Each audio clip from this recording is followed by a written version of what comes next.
thanks again for tuning into Sin's Workshop. Hope you're having a wonderful day.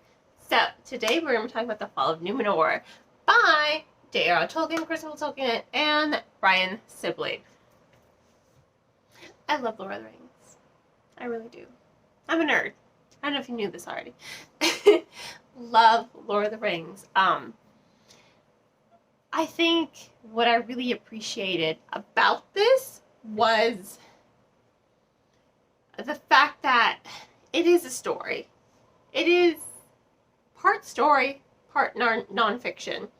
And it really works really interestingly well together. You would think it wouldn't, two different styles, two different genres, but they come together very well here, thanks in part to Christopher Tolkien's own notes and contributions before he passed away, as well as Brian Sibley's contributions.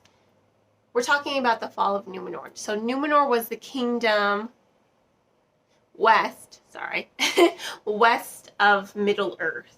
You have the long-lived humans there that were directly related to Elrond's brother who chose the mortal life, right? You're seeing how important this kingdom was to influencing Middle-earth. I think it's really interesting because you're following the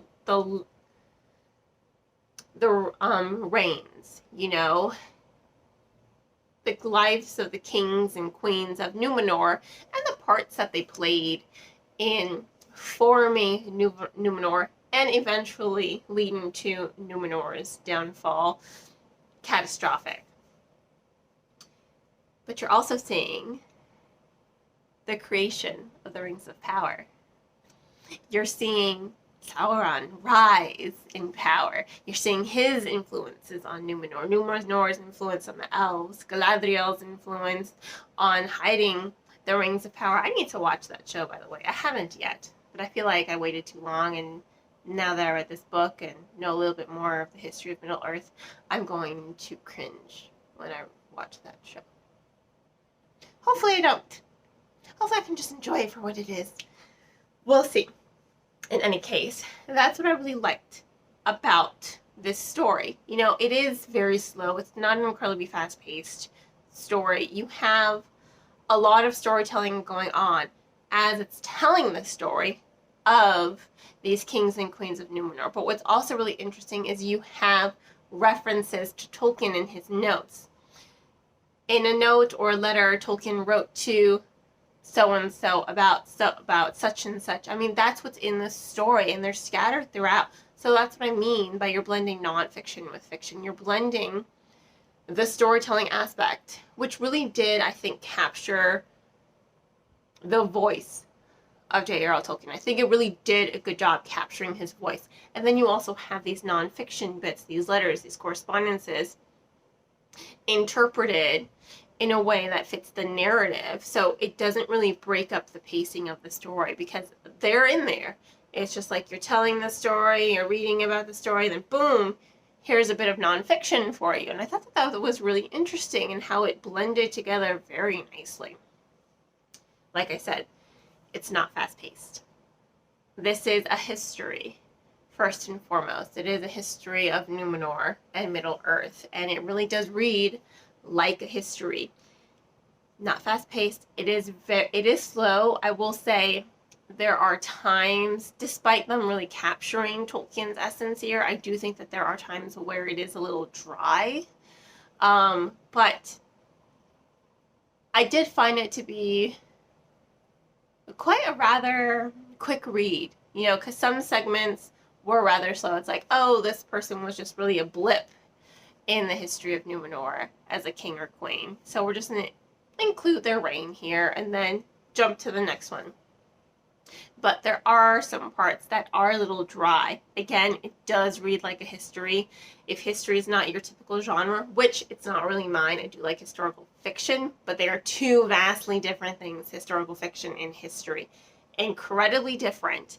So this one does read like a history. It is a little dry at times. It is slow, but the world building is engaging. The history, if you are a fan of Lord of the Rings, the history of Numenor and seeing that creation of the Rings of Power and seeing the rise of Sauron, those are going to be a really interesting bits for you, the reader. So it does allow you, actually no, not allow you, it does require very careful reading because you don't want to miss a bit.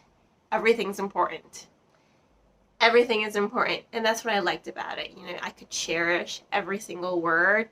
This is a book that I really took my time to read. I read 30 minutes a day, and I really took my time reading it. So it took a little bit longer than usual for me. But otherwise, it really was a good read. The artwork as well. It's beautiful.